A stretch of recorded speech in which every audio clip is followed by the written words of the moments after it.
Is there at this very moment a global secret brotherhood plotting to control the world?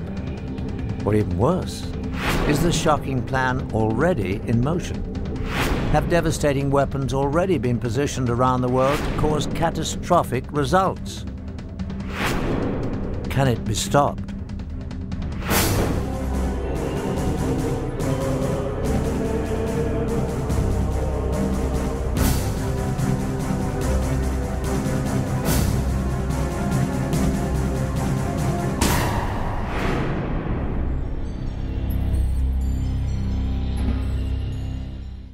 Hello, I'm Patrick McNee.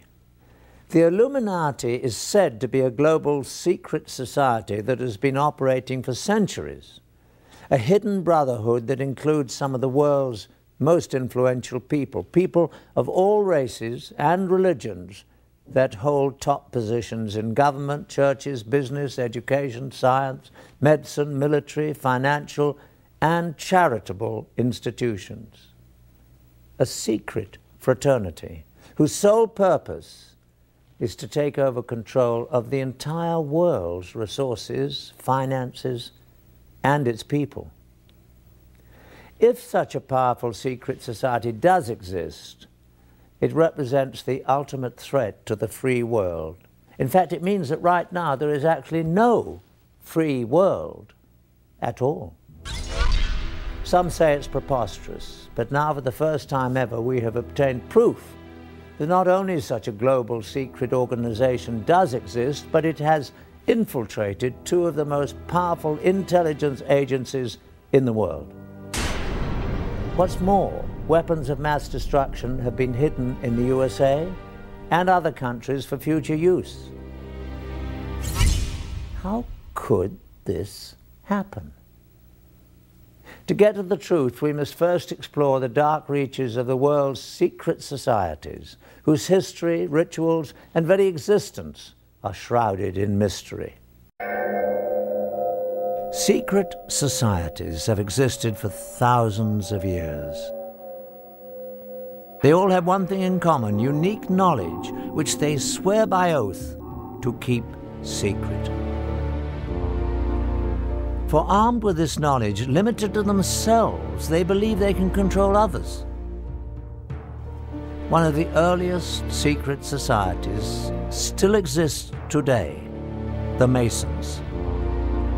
It is believed that its origins date back to ancient Egypt, when only a select guild of stoneworkers possessed special mathematical knowledge necessary for building the pyramids.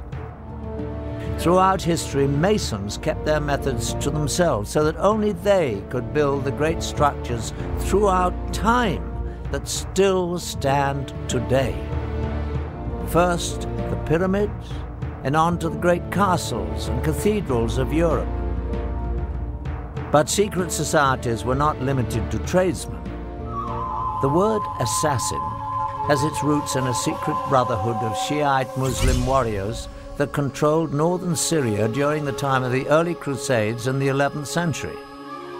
Their speciality: they had perfected the art of killing. The sect was founded by Hassan-i-Sabah, called the Old Man of the Mountain, who ruled from a remote stronghold. Hassan indoctrinated his devotees with the promise that if they fought and died for Allah, they would live forever in paradise full of heavenly and earthly pleasures. He used the gruesome power of torture and murder to give his teachings special impact and assure complete discipline and devotion. Hassan gave hashish to his fanatical disciples to induce a feeling of invincibility before sending them on suicide missions. Hence the name assassin was derived from the word hashashin, or hashish user. By 1100, the assassins were said to number over 70,000 fanatically devoted members. About the same time in history, another secret brotherhood was created, the Templars. The Prieuré de Sion, Priory of Zion, was a chivalrous fraternity created in medieval France with the purpose of preserving the Merovingian bloodline and returning them to the throne of France. Their official headquarters was the Abbey of Notre-Dame du Mont de Sion in Jerusalem. In 1117, Baldwin I, King of Jerusalem, found himself greatly indebted to the priory for their services in helping him attain the throne. In return, the king negotiated the constitution of the Knights Templar as the military and administrative arm of the Priory of Zion. The Knights Templar had been created 10 years before for the purpose of safeguarding pilgrims on the road to the Holy Land. During their time in the Middle East, the Templars had contact with the Muslims, including the Assassins. In fact, after the Crusades, because of the enemies they had in common, the Assassins took refuge among the Templars, imprinting the Christian soldiers with much of their fanatical and deadly ideas. As the Templars developed, they became not at all an orthodox Christian organization. But their secret rituals and doctrine were much more mystical, heretic, and occult-oriented.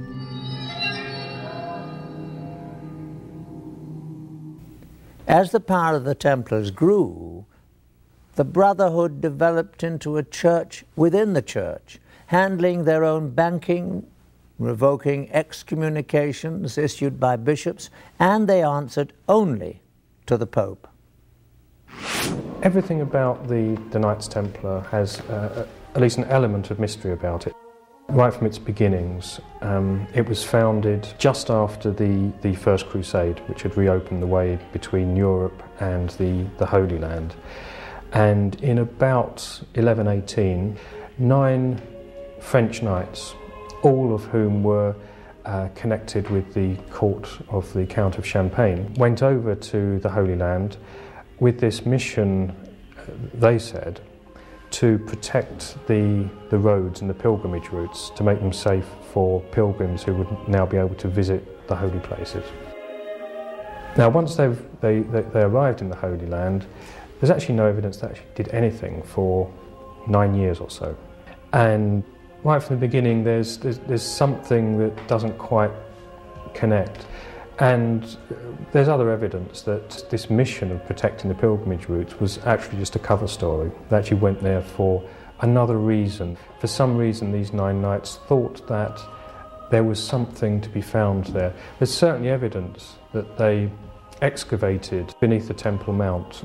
Archaeologists have actually found Templar artifacts from those excavations. As it turns out, the Templars spent very little time on the roads at all. Most of their 9-year stay was spent digging out old tunnels under the Temple Mount, the original site of the biblical Temple of Solomon. What were they looking for? The temples of Solomon had long since been destroyed. Yet in times of trouble, the priests were known to have hidden religious treasures in secret underground vaults until it was safe to remove them. The Bible tells us that the Ark of the Covenant and other treasures of the temple survived several foreign invasions in this way. Perhaps the Holy Grail had survived in the labyrinth under the temple as well, waiting for man to rediscover its power. Certainly it was no accident that the knights stationed themselves in a mosque that rested on the ancient site. In fact, it was after their stay that they changed their name to the Knights of the Temple, or the Knights Templar. A monk by the name of Bernard, who later became Saint Bernard, was involved in the formation of the Templars. Saint Bernard was involved in deciphering ancient Hebrew text. Bernard, although in many ways a very worldly person, was also very spiritual. In ways that are quite odd for his time, he was very much into the feminine side of religion, very much into the Black Madonna cults of, particularly of the south of France, which are very kind of mysterious, almost pagan. He had a great veneration for the feminine, embodied in lots of ways in the Virgin Mary, which was actually quite unusual for his time, and that appears to be the thing that drove him more than anything else. St Bernard was a very learned man again for his time. Yes, he studied Hebrew texts, studied other texts as well. It could well be something that he found in there that gave these people the idea that there's something worth having in Jerusalem. It's speculative, but it's a good speculation. It seems a very logical thing. You have people studying these old documents who suddenly want to get their people to some of these old places mentioned in these documents. They're looking for something. Personally, I honestly don't know what it was they found, except that people considered it important. Nobody knows for sure. Whatever it was, nobody knows where it went. And it's a real mystery. But there's no shortage of theories, any of which could be correct. Documents, Ark of the Covenant, Holy Grail, whatever that is, but they certainly had their secret. A very old text records the find. We repaired to the secret vault and let down one of the companions as before.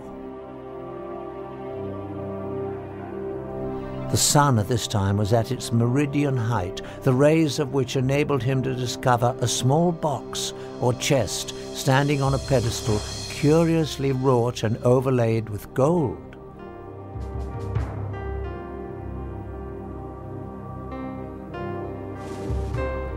He gave the signal of ascending, and it was immediately drawn out. We had brought it up for the examination of the Grand Council. Just what was in this small box that got the Templars so excited? Clearly, a group of Christian knights, bound by the vow of poverty, were not interested in anything of material value. More likely, it was an object of great religious significance. To this day, we still do not know exactly what the Templars found in the secret vault. What we do know is that news of the find brought Count Hughes of Champagne, the man who bankrolled the expedition back to Jerusalem, to join his former vassals. Once there, he immediately gave up all his worldly possessions to serve under them, as one of the Knights Templar. It was after this discovery that the Grand Master of the Templars visited the Pope, and with Saint Bernard's blessing, the Order of the Knights Templar was officially recognized by the Church. All over Christendom, men rushed to join the Knights, leaving behind their families, giving over all their worldly possessions, and taking on the difficult vows of poverty and chastity. The vow of poverty actually is why they became wealthy, because anybody that joined the order, anyone that became a Templar Knight, had to give all their possessions to the order. And it became quite a prestigious thing for noble families to have some of their sons go into the Templar order, and of course any money and property they had would go into the coffers. Also, when the Pope endorsed the order, gave it his blessing, and said this is a good thing, anyone that wanted to impress the Pope donated land and money to this new order, and actually on a colossal scale. None of the individual knights were allowed to own anything, so that all this material, that land, castles, livestock, and just pure money that was just given to them as a gift, went towards the order. Their reputation was as the most feared, efficient fighting force on the Christian side. They were kind of the special forces of their time. Also because they were this mixture of monk and a soldier. The Knights Templar had quite a career after the Crusades. They basically took over Europe financially, dominating all of the major industries, especially that of moneylending. They invented the modern checking system, and within a few years had all of Europe's kings indebted to them. They were far too big for their boots in many respects, certainly as far as the Pope and many kings were concerned. They were unbelievably rich. It seemed there was no stopping them, basically. Most historians believe that they got their comeuppance because of their wealth. Essentially, the French king who started the suppression of the Templars, Philip the Fair, essentially that he was jealous of their great wealth. And it is generally thought that he used accusations of blasphemy and sacrilege against them, but really he wanted their money. The charges against the Templars were blasphemy and sacrilege, that they failed to observe the usual reverence for the church, but that was well known. There were sexual elements in the charges, but then there always are when you think about it in charges against heretical groups.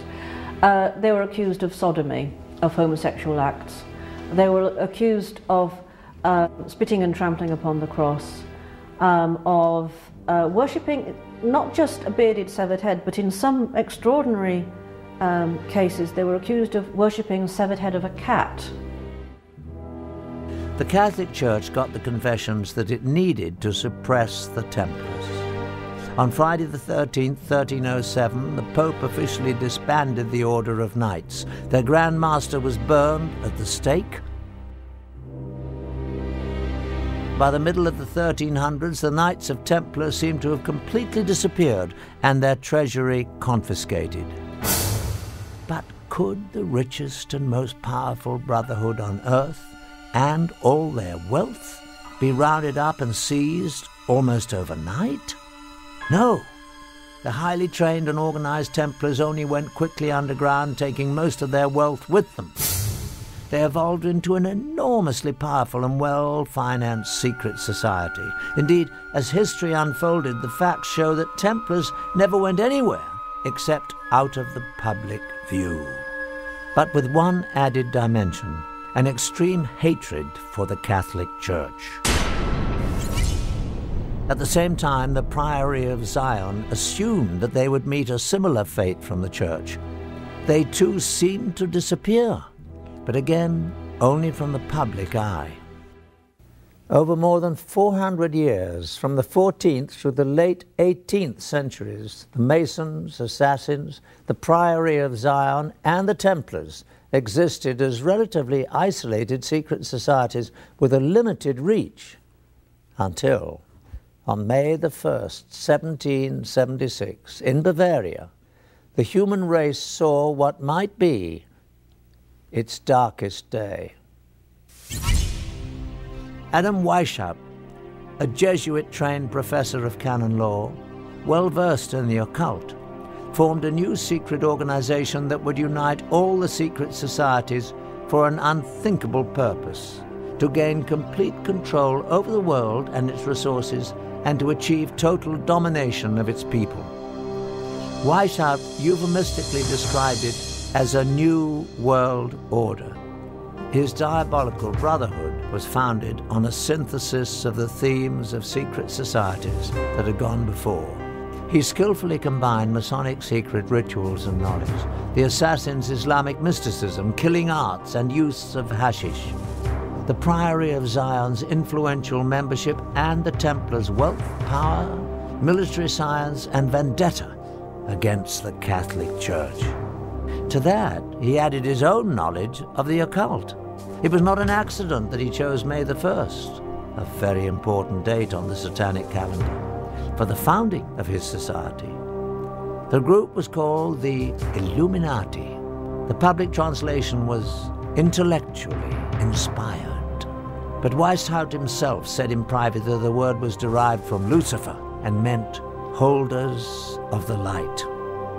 The official seal of the Brotherhood was a mystical, unfinished pyramid, and an eye above it with rays of light emanating in all directions.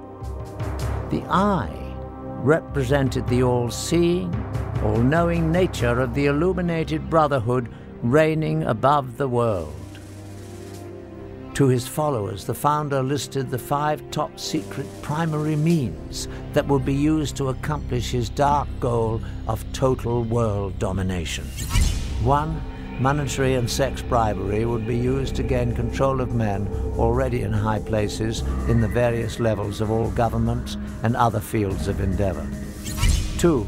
The Illuminati who were on the faculty of colleges and universities were to cultivate the best students for the cause. 3. Influential people and specially trained students under the control of the Brotherhood would be placed behind the scenes of all government, religious, and financial institutions and used as agents. 4. The secret society would develop absolute domination of the media so that all news and information could be slanted to convince the masses that a one-world government is the only solution to our many problems. 5. The final phase of the operation would employ all resources in place to initiate military coups that would overthrow all opposing governments and put the world under one global government controlled by the Illuminati. The group was originally composed of 32nd-degree Masons and used various Masonic lodges as recruiting grounds and fronts. The highest-ranking Mason to be recruited was a nobleman from North Germany, Baron Knights, also known as Adolf Francis, a major player in the European Masonic scene. The Illuminati were extremely secretive, even identifying themselves and their chapters by assumed classical names. For example, Weishaupt was Spartacus, Knights was Philo, the headquarters was Eleusis, Austria was Egypt, etc. Dates were given in a sort of cryptography. Under Knights' guidance, the ranks of the Illuminati grew to over 3,000. But so much rapid success also brought opposition. The Jesuits especially had fought the Illuminati from the first, and eventually all priests became its active enemies. The Catholic Church went on the offensive against the secret brotherhood. In fact, priests raised so much opposition that the governor of Bavaria declared the Illuminati to be an outlaw conspiracy by edict in 1784. Many Illuminati were imprisoned, and some, including Weishaupt, were forced to flee the country. Soon, not only Illuminism, but also Freemasonry was forced out of Bavaria. By the end of the 18th century, the Illuminati seemed to have completely disappeared everywhere. But the Illuminati was not really gone any more than the secret societies that preceded them.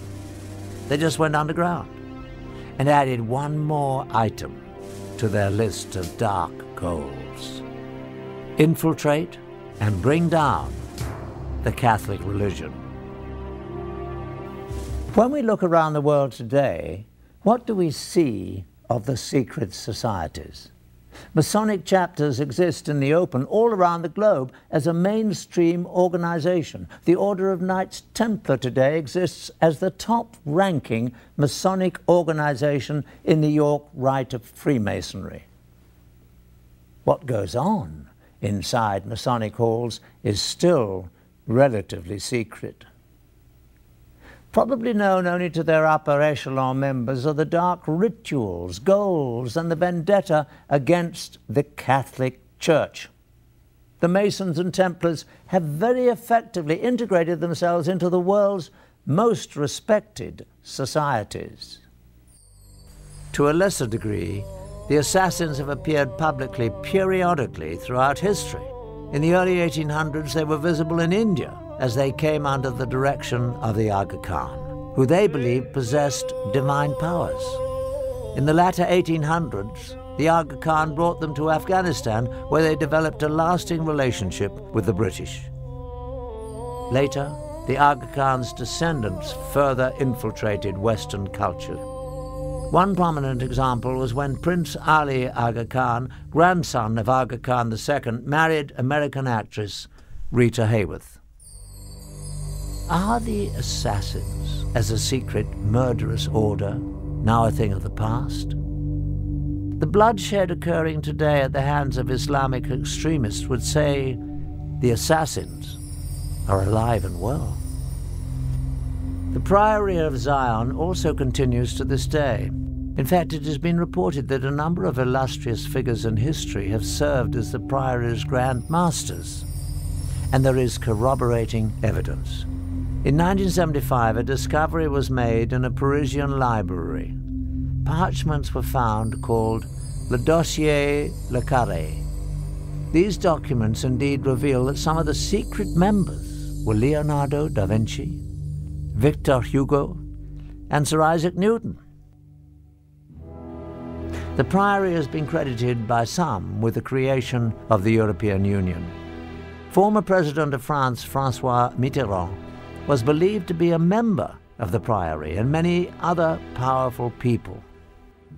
As for the Merovingian bloodline that the Scions were pledged to protect, it continues on.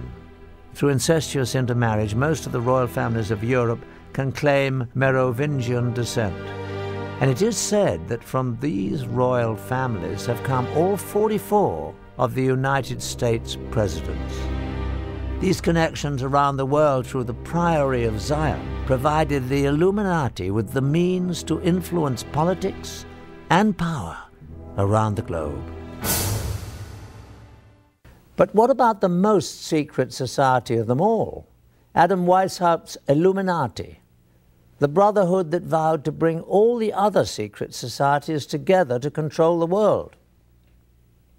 Is it still actively pursuing its diabolical plan of world domination? Indeed, shocking new facts that we have uncovered reveal that it is stronger than ever today. Studying a top-secret society is much like studying the current of a lake. The ripples on the surface give us clues to know what is going on in the darkness below. The Illuminati's grand plan required that it infiltrate the governments of all countries around the world. In our extensive investigation, we focused on just one target, the former Soviet Union, to see how it was manipulated by the Illuminati. An effective way to gain control of a government would be to penetrate its intelligence structures. Newly released information from the files of the KGB provides some unprecedented insight. Now that the Cold War is over, some highly classified information is being smuggled out of carefully guarded vaults in what used to be the Soviet Union. With the change to a market economy here, many items never before available to Russians are finding their way to the black market. They say that everything is for sale in the new Russia, including state secrets and the spies who kept them. After the collapse of the Soviet Union came the dissolving of the KGB. The new government formed its own new security and intelligence agencies, employing many of the old KGB personnel, but leaving many without jobs. Even those with employment were often not paid as promised. We found that many former KGB employees were eager to give first-hand accounts of their classified activities within the agency for the right price.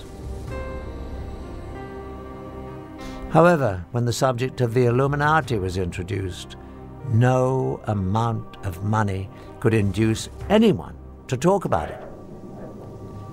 We took this as a definite sign that we were on the right track and getting dangerously close to uncovering the presence of the secret brotherhood within the KGB. The former KGB employees were willing to direct us to black market sources where we might obtain further information, but at our own peril. Though most leads proved to be ultimately unproductive, we found that with perseverance, money, and a bit of luck, it is possible to acquire classified Soviet documents. Using a hidden camera, we recorded numerous meetings over a period of months in which we attempted to obtain relevant materials. This transaction between one of our Moscow contacts and black market dealers proved to be one of the more successful ventures, though as you'll see, not without a few tense moments.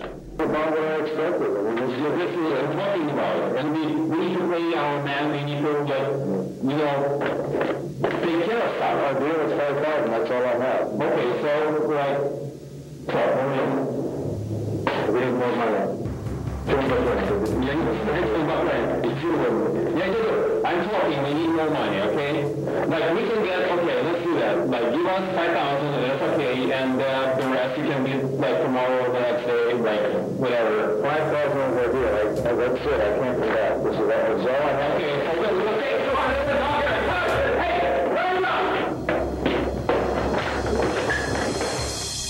Finally safe from the black market dealers, within some of these documents we found corroboration for the most valuable piece of information related to us by the ex-KGB agents.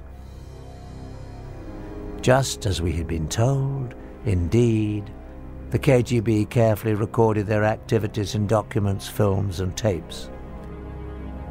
And these were kept in storage in a holding facility beneath the KGB headquarters under the highest security. These were probably the most sensitive records possessed by the agency, for they would illuminate in graphic detail the most intimate activities of the KGB and possibly the connection to the Illuminati.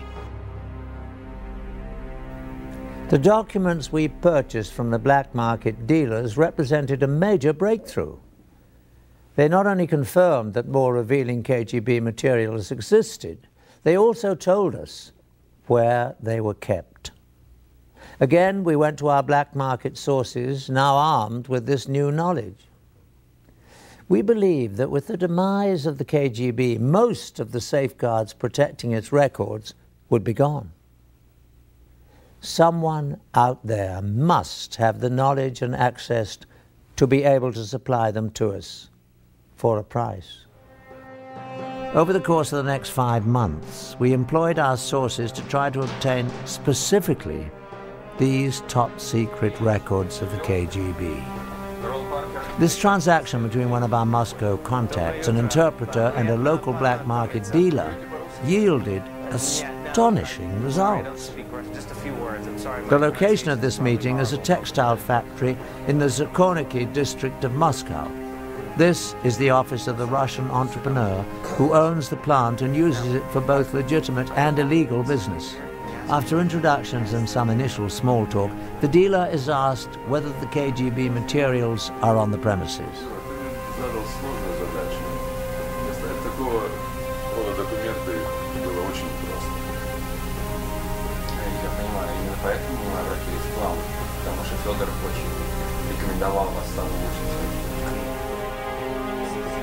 From a safe, documents are produced that relate to the films and tapes the dealer has promised to deliver. After an inspection of the documents and a cursory verification of their authenticity, the transaction is completed.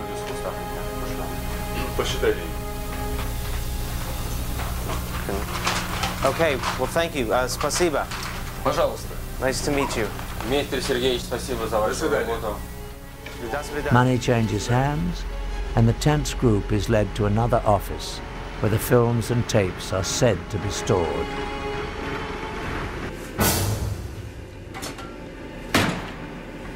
And finally, the graphic films, tapes, and documents we'd heard about surfaced.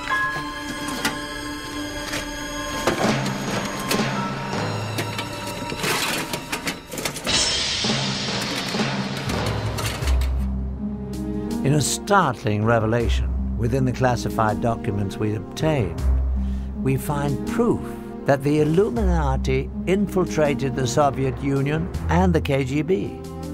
These communiques between two high-level KGB agents actually refer to the original illuminated one, Adam Weishaupt, by name.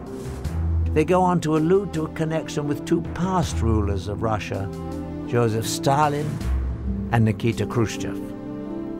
Our mission to place agents within the walls of the Vatican is a goal that the founder Weishaupt talked about 200 years ago. It is something that has been attempted through the years by both Stalin and Khrushchev with no success, but I believe we can finally do it this time. What's more, in the lab, our investigators made an alarming discovery. A magnified view reveals that an unnoticeable dot The period at the end of the final sentence on the page is actually a seal. It is the unfinished pyramid with an iron triangle above it. The official insignia of the Illuminati, a marking used by the secret society since its creation in 1776. The KGB was determined to infiltrate the Vatican. Why would this, of all places, be of such critical interest to the Russians? The answer is simple. The Russians would have no interest in the Vatican, but the Illuminati would. Not only would it further the vendetta against the Catholics, but it would be important for the greater purpose of gaining control of the world. The Vatican may be the most powerful force on the planet for influencing people. Policies dictated by the Vatican affect 1 billion people spread across the globe on every continent, in comparison to less than 300 million under the direct influence of the US or the former USSR. Reigning at the top of this vast empire of followers is one man, the Pope, whose words and wishes are considered by his followers to have divine inspiration. No other person on earth has such extraordinary power and influence. The Illuminati would have a great interest in exerting whatever influence they could on the Pope and his advisors. The KGB had a staff of agents permanently assigned to Rome, but the Vatican City exists as a very closed world, an officially recognized independent state with its own government. In effect, it is a sovereign state existing within the city of Rome. Surveillance of it from the outside is very incomplete. From more secret KGB documents we have obtained, we learn that in 1972, the Illuminati, using the people they had in the KGB, formulated a bold plan to position one of their people within the walls of the Vatican. Again, the period at the end of the final sentence on the document is actually the miniature pyramid and eye, the official insignia of the Illuminati. At last, the secret brotherhood could begin to control the Catholic Church from the inside. An agent was sent to the Vatican posing as a Ukrainian priest, driven from his country by the communists for anti-communist rhetoric. He was quickly accepted by the pro-American Vatican clergy. After only a few months, he achieved his primary objective, gaining the confidence of the office of Cardinal Vilo, the Secretary of State of Pope Paul VI. In this exclusive KGB film footage we obtained, on the right is the agent posing as a priest. On the left is the chief assistant to Cardinal Vilo. Devo tornare all'ufficio, devo fare cose lì e tutto il resto. Molto preoccupato. Ok. Spero che eccolo che arriva. Buongiorno. The third man is actually another KGB agent, no doubt placed in the organization by the Illuminati. He is also seeking to gain access to the cardinal. Sì. Questo va bene. Bene. Molto bene. Bravo, fa piacere. Abbiamo la sua collaborazione. Sì. Bene. Tipo, terremo molta considerazione di questo. Sappiamo quanto importante è per noi questa collaborazione. When Vilo's assistant is sent on his customary monthly trip to Milan, the KGB installs a camera in his hotel room. In typical KGB fashion, the priest is about to be set up to be blackmailed to assure his continued cooperation. Over several days, a woman becomes friendly with him and gains his trust.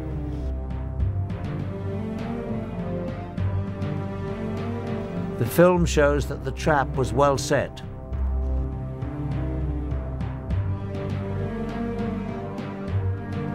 One night, the woman comes to his room to take him to a dinner meeting. Vino bianco, prego. Possiamo vedere tra questo conto Ho soltanto del buon vino rosso, che riesci un po' di vino rosso, va bene. While he is briefly away pouring drinks, she takes off her blouse.